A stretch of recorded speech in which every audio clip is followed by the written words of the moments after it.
ladies and gentlemen, E3 2012, and it wouldn't be a trip to our E3 without seeing this man alongside me. It's Alexander Muller. How are you, dude?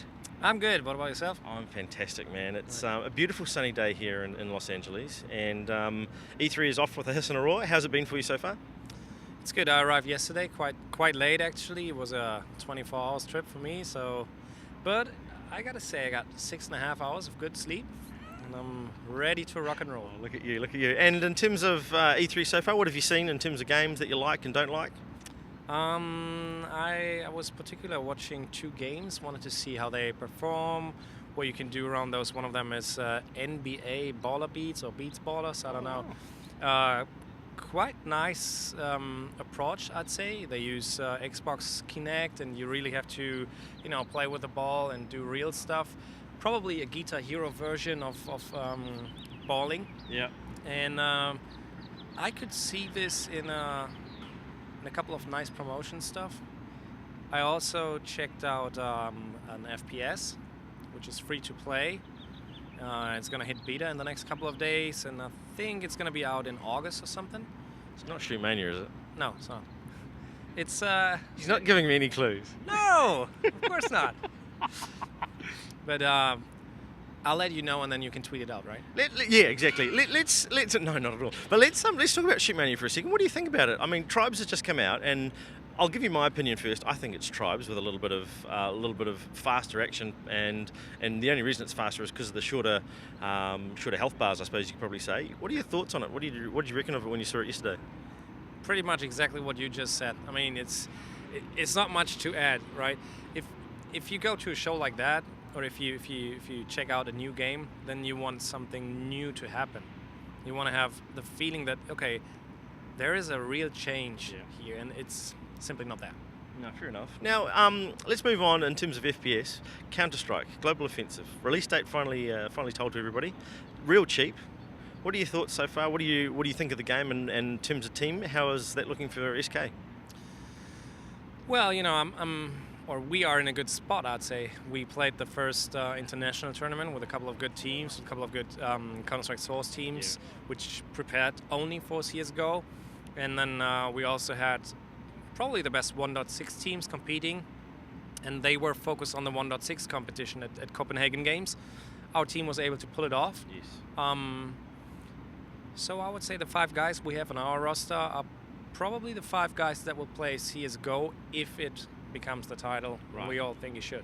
And let's just carry on that point. What do you think of it? What do your guys think of it? Do they think it's viable?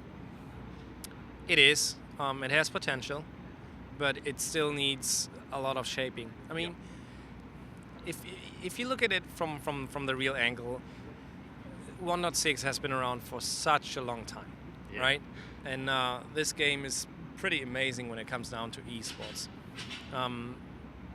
And if you look at CSGO, it didn't really have a chance to get in a shape that 1.6 is in right now. So give it some time. They are listening. They're definitely listening to the pro players. We just had a round of feedback that they asked for, and our players gave it to them. And if they work around that, it's going to be good. Let's quickly just shoot over to something that I haven't spoken to you about in our little casual chat on the way here. Diablo 3, what are you thinking? I played the beta. It's a fun game. Yeah.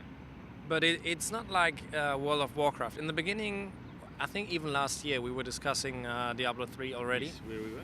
And back then I told you that somebody whispered to me that Blizzard might look at it as an esports title. And now we're standing here, and I think we can say that they are not looking at it that way.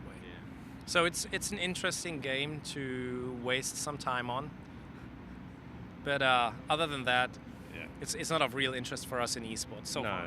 And it kind of with the real money auction house, once they get everything sorted out, I'm sure it'll turn into a bit of a good money earner for them over time as well. Yeah. Much like World of Warcraft has, and I think personally they're just appeasing their audience in some ways. It is a real World of Warcraft spin-off, really, isn't it? The engine looks the same, it feels the same, it just works different. Yeah, pretty much. And it's just a different feeling you have. It's this dark age dungeon feeling you get from the game, which is fun, But I think Blizzard has learned from what they did with World of Warcraft when they really tried to push it into the esports direction. Yeah. At some point, they realized, okay, it doesn't go along with such a game. All right, let's flick on to the MOBAs and the RTSs, if you will. Let's start off with League of Legends and Dota 2. We had a quick chat on the way out here where you said that Dota 2 it's still got a little way to go. I agree with you. Open beta it's about to go. Free to play though, how do you think that's going to make an impact on League of Legends? The community will decide. You know, right now, the choice of which title you support, if it's a budget question, then it's obvious. You go League of Legends. There's the tournaments out there, MLGs, Into the Extreme Masters, Dream Hacks, like everything is out there already. And Dota, on the other side, has such a huge past. You know, this game is enormous, and if they really pick it up, and if they really try to oppose Riot Games from the right angle, then it's going to be very interesting to see who comes out top. And that's a real interesting one because they've got a lot of pedigree, but they don't necessarily have the proof just yet. And I've got a lot of mixed feelings from a lot of guys I know. You know, some guys are even still saying, I prefer Heroes of New Earth. Some guys are quite adamant that League of Legends is where they'll stay. So it's going to be a difficult one. Let's translate that to a team perspective. How do you translate that to a bit of crystal ball gazing? How do you work out how much of your time you should put into getting a League of Legends team, a Dota 2 team, or even, heaven forbid, looking at a Heroes of New Earth, which might resurge one day? It's quite simple. You know, you look at the community and you look at the activity and you look at the possible angles of income. Yep. And the streaming numbers, League of Legends, end of the sentence, end of story. Yeah. I mean, right now, League of Legends is top of the pops. There's nothing you can say against that game. The numbers speak for themselves.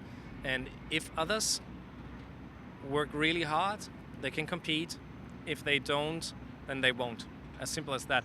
And one last thing to add. I mean, what Valve did last year, especially at Gamescom with their 1 million cash prize tournament, that's just stupid. Yeah. That really is stupid. And not sure if they know what exactly they did back then. Now, let's finish off on a high note. Let's finish off with that little man inside there. He's playing right now. How much has he been a massive boon to this team for SK Gaming? He's an absolute trooper. He's carried on and he's got a whole lot of wins to his name. You loving having MC around? The toss boss, he's the guy, you know. Every time I meet him, it's just hilarious. Yeah. I always loved the Korean players. I always had a special relationship to each and every one of them. Zakard, when he was living in Cologne, in my old flat.